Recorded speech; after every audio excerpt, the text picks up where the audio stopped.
Welcome back to another video about how to heal adoption and narcissistic abuse. If you are new to my channel, my name is Theodora. I work as a spiritual and psychological counselor, and I am an adoptee myself. I am so excited that you are here right now watching this video if you are an adoptee, because in today's video, we're gonna talk about the fear of abandonment. And this is something that so many adopted people, they struggle with. It's so natural that when we were separated the way we were from our biological mother as infants or small children, we have developed this fear of being abandoned again, because we know how it feels like, and we know that it was not a very pleasant experience. It was not nice to be abandoned. No matter what happened back then, this is how we interpret it as children. This is how we understand it and comprehend it with a child brain. We don't understand everything there is about what it means to be separated from your mother, what it means to be adopted, what it means to submit to a new family. So this fear of abandonment just sits within us. This is our conclusion that we're not worthy. So that's why we had to be abandoned by our own mother. So I want to go through a few examples of how this fear of abandonment can show up in our life, and what you can do in order to heal it and make it less uncomfortable when you are being reminded of the fact that you could be abandoned by someone in this situation. When we go through life, when we interact with people, which we have to do most likely every day, if we go to work, if we go to school, if we go to the grocery store, if we take public transport, we have to interact with people in one way or the other. Even if we just go to a small shop just to buy gum, we have to interact with the person behind the desk that's selling us the gum.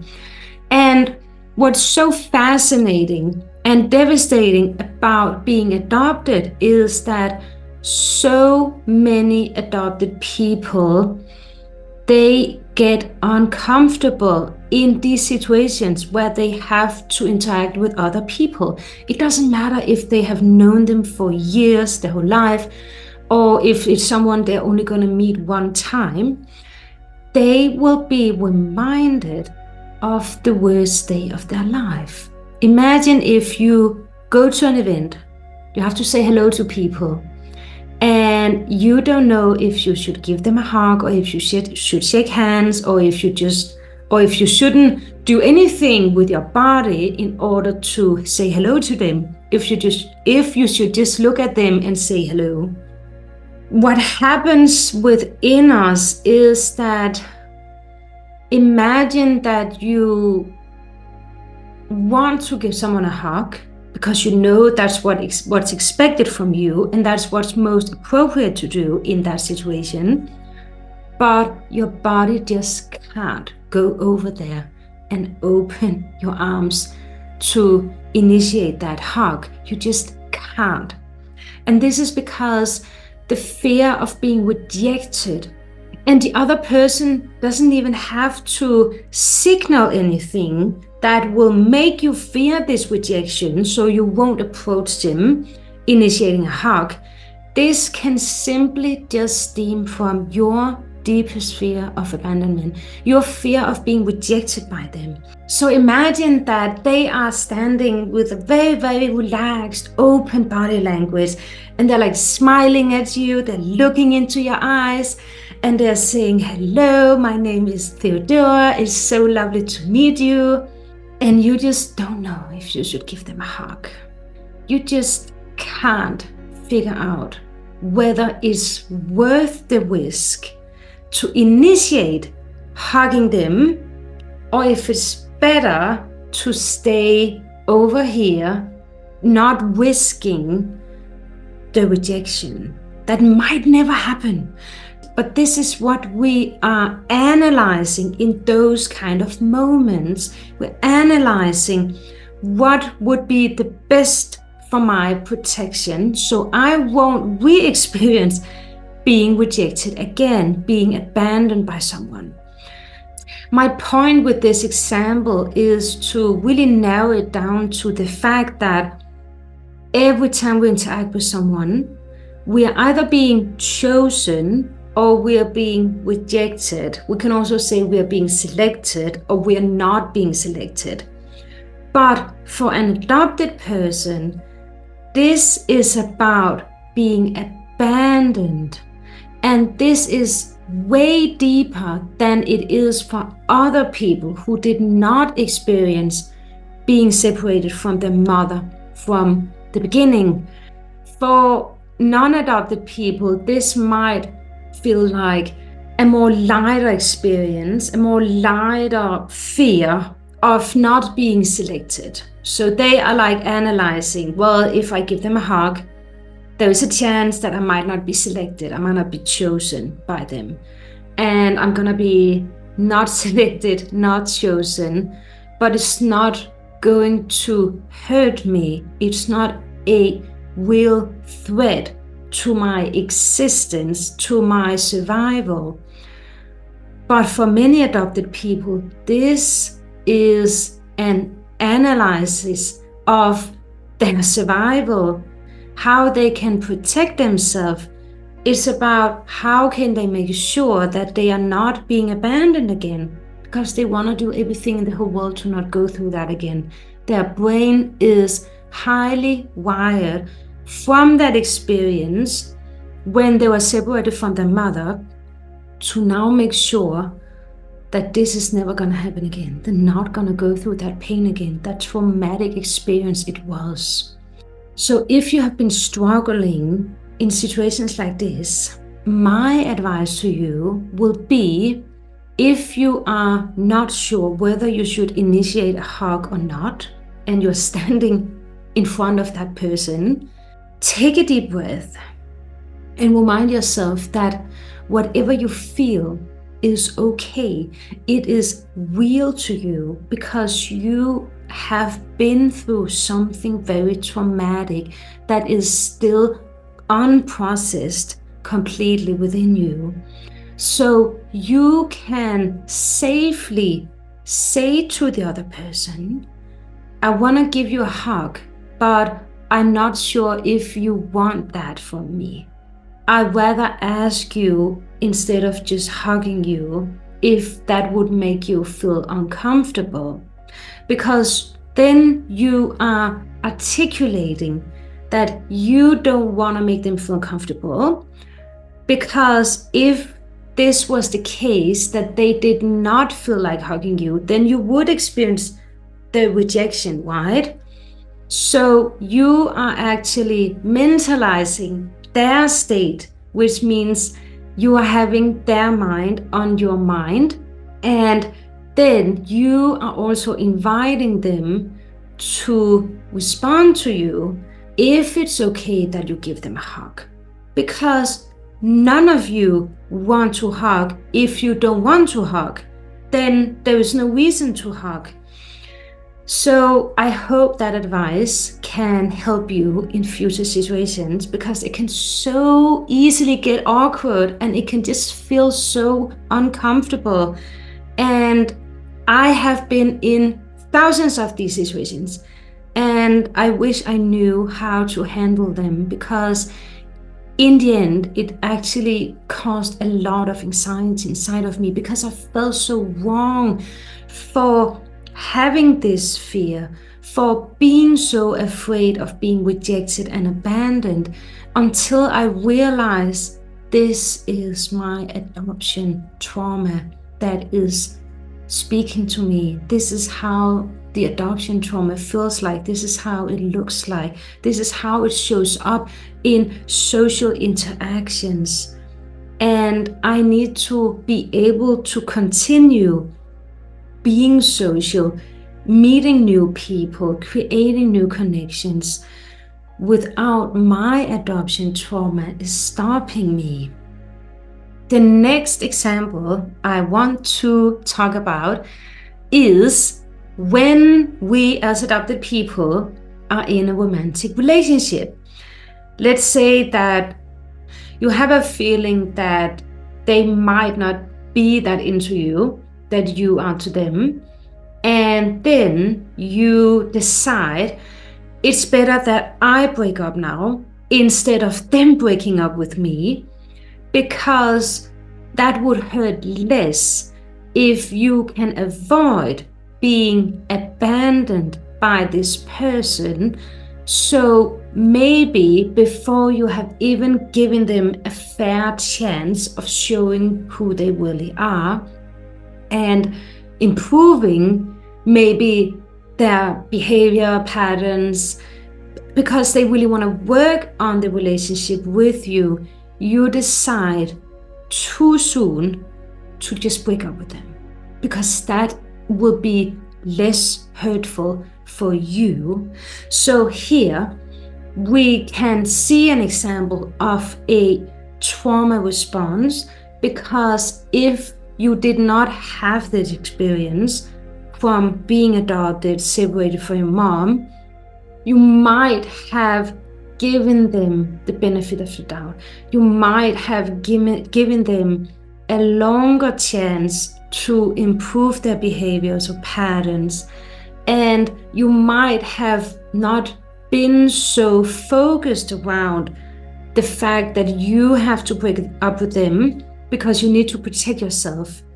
And I also hear adopted people say that for them it's better to be the one who breaks up, because then it's not going to feed their feeling of being unlovable, because feeling unlovable is very common for a lot of adopted people. And again, this is the child's conclusion of being separated from the mother.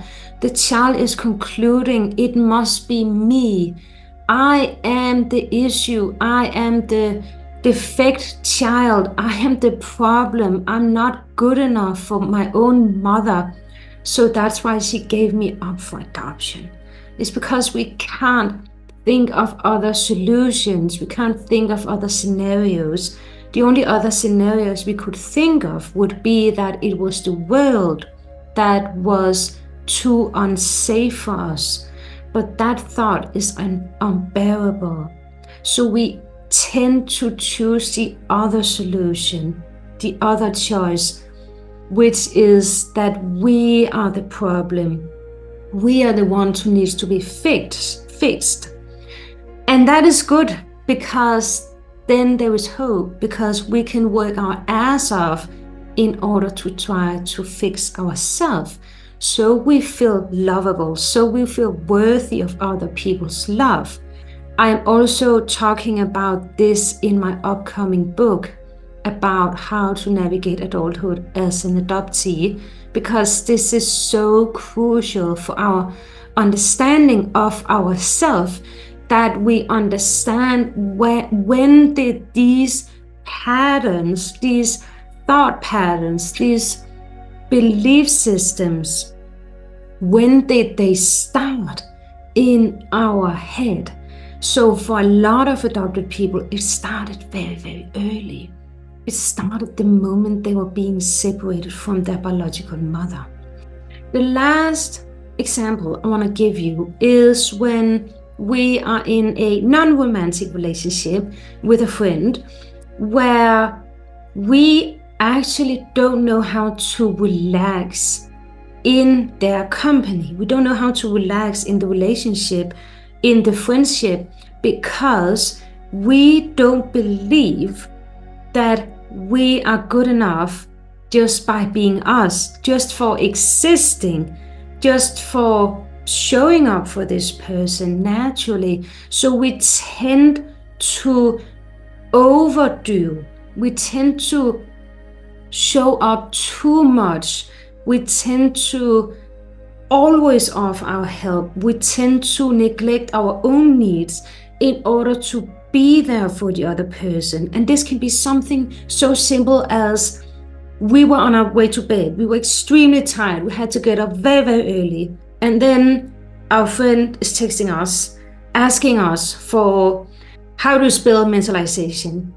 Then you're like, I'm so tired, but I want to reply to them because otherwise, what will they think of me? Otherwise, maybe they will think that I don't want to be there for them and that I'm not a good friend, and then they might abandon me.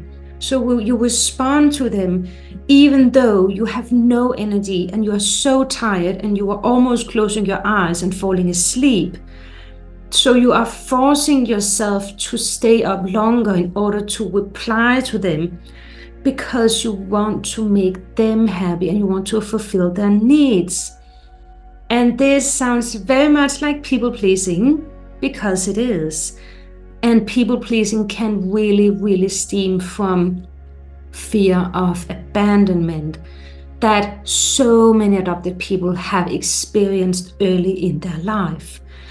You can't be hard on yourself about this because it's not your fault that you were separated from your mother. It's not your fault that you were adopted. It's not your fault that you had to submit into this new adoptive family. It's not your fault that your child brain could not comprehend what was going on, that it could not comprehend how devastating this was, and that it could not comprehend why you could not be raised by your own mother. It is not your fault. So whether you are at a stage where you have become very aware of your people pleasing, of your limiting beliefs that were developed back then, don't beat yourself up about this. Be grateful that you have discovered this, that you have raised your awareness about this, because then you can change it later on. This part of you that developed these mechanisms, these people-pleasing coping mechanisms, protective strategies, limiting beliefs, they developed them because that was the only way you could survive that shit. If you want to do something right now, you go and forgive that part of you that did not know better, that did their very, very best to protect you and make sure that you got through that when you were a child. You can gracefully forgive that part of you that did such an amazing job to protect you. Look at how much you have been protected, how many times you have rejected people, how many times you did not want to hug people because all you wanted was not to get hurt anymore. That's not your fault. You did the very best, and you should be proud of yourself for doing that. You should be so proud of yourself, because some people, they don't survive being adopted. And I'm not saying that to scare anyone, but this is the truth. Some people, they don't survive it. It's simply too overwhelming. It's too traumatic for their system, for their brain, and they have to throw the towel in the ring. But you got through it, and you are here now. But I know that you're gonna get through this, and I'm rooting for you. In all the videos I'm making, I'm rooting for you with all my heart, because I know you have what it takes to create the life that you are yearning for deep within your soul. And you deserve it more than anyone. And no one has to understand what it is that you want in life, because they're not you, and they don't have this unique story, this unique knowledge that you have. That's all I have for you today. I hope you enjoyed the video. Send it to another adoptee that you know will be grateful to watch it. We never know who is struggling with this, because we are all trying to do our best to get through it, and we don't want to show people our vulnerability. So send it to a friend, let it reach as many adopted people as possible. I will see you in my next video. Bye for now.